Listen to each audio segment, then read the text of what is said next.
Hey Mama, welcome to episode 24. Today we're going to be talking about the number one question that I get asked the most from my coaching clients, and that is, how do I get consistent and prioritize my workouts? If I had $1 for every mom, every client that came to me with this question. So I thought it would be super helpful to get into that together today. So here we go.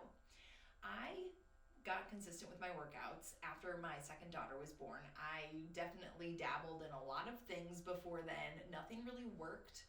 I felt frustrated a lot of the time. I never stuck with anything. I would go all out. I would decide I was a runner and run 3 miles and then be on the couch for the next week in agony because I wasn't doing it right. It took me years to figure out a system that worked for me. And so my caveat to all of this is you need to find a system that works for you. But here are my thoughts about how you can get consistent with your workouts.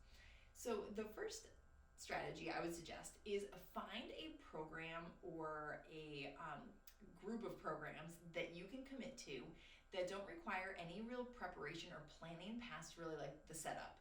So for example, I love Beachbody On Demand. I am not a coach, I am not an affiliate, but I personally use them and love them. I've used them since I think 2019 sounds about right. And my husband uses the program as well. I know Peloton also has an app. If you don't have the Peloton bike, you can look into that. Lots of different programs.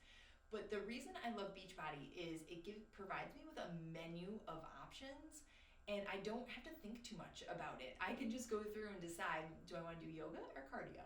Do I want to do weightlifting or, boxing? So I get to just make those sort of simple decisions, and I'm not creating my own workouts through free workouts on Pinterest. I tried that for years and it doesn't work. I can't get consistent with that.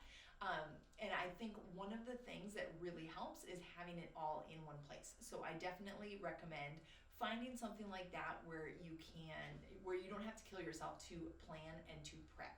Beachbody On Demand is $100 a year, and it is well worth it, especially if you and someone else in your home use it. It's way cheaper than a gym membership and will help you to get consistent. So definitely check that out.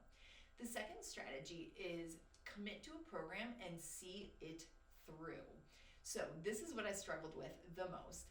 And what I did was my husband and I decided this was it. We were going to do it together. We signed up for 21 Day Fix, which is a workout program and an eating program. So we did that together. The accountability partner was key. It was so helpful. When I wanted to cheat, my husband was there to remind me what we were working for. And then when he wanted to cheat, I reminded him what we were working for. So it was very helpful to be able to see kind of the progress in one another that maybe we wouldn't have recognized in ourselves, which is also a really cool kind of benefit to doing that with an accountability partner. So finding a program that you love is so important, and then committing to it. Once you've proven to yourself once that you can do it, you'll be on a roll. I just needed to see that 21 Day Fix program through from day 1 to day 21, and I did it. And I was so stinking proud of myself. I was so excited, and I felt like I could then take on longer programs or more intense programs, or just figuring out what worked for me. The next strategy that I would like to share with you about getting consistent with workouts is using a calendar. So if you find a program that does workouts that are like maybe 5 days a week, actually putting those workouts on your calendar, sort of like an appointment, is going to really help you to stay consistent with those workouts. And if you're anything like me, I hate to back out on anything that's on my calendar. So if I have something on my calendar, I have to do it, and I'm going to do it. And I love the idea. I get competitive with myself, so I want to do a streak. And I want to make sure that I am doing my workouts back to back to back. So if you are similar to me like that and won't resist doing something that's already on your calendar, that might be a good strategy for you.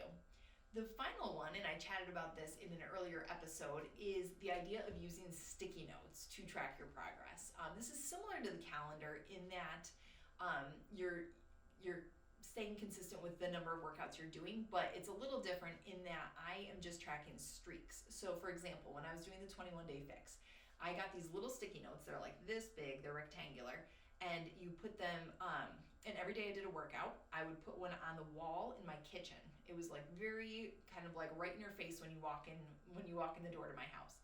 And on day 2, I put up a second sticky note.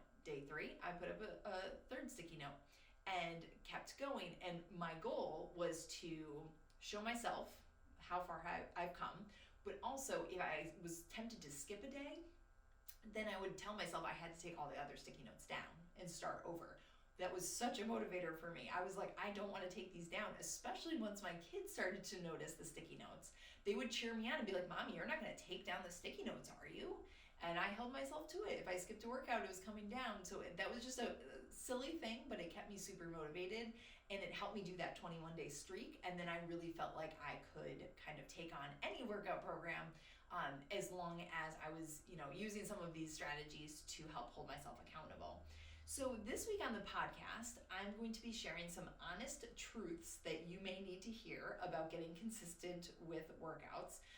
They were not my favorite truths to learn, but here we are. They really have helped me get more consistent with my workouts. So be sure to tune into the podcast to learn more about that. And we are going to talk about some mindset shifts that need to happen in order for you to be successful with your workouts. So I would love to see you over there over on the podcast if you want some more information about that. And finally, if you would like to have some personal growth delivered straight to your inbox, feel free to subscribe to my mailing list below. I send out weekly emails that include a 2-minute action step to help progress you on your personal growth journey. So be sure to check that out. You can find me in between episodes over on Instagram at Sharon Legier Coaching, or head over to my website, SharonLegierCoaching.com, where you will find more information about me and some of the services that I offer. All right, Mama, I hope you get consistent with your workouts this week. I hope some of these tips and tricks helped you. Don't forget, if you want more, you can check out the podcast. And that's all for today. I hope you have a great day.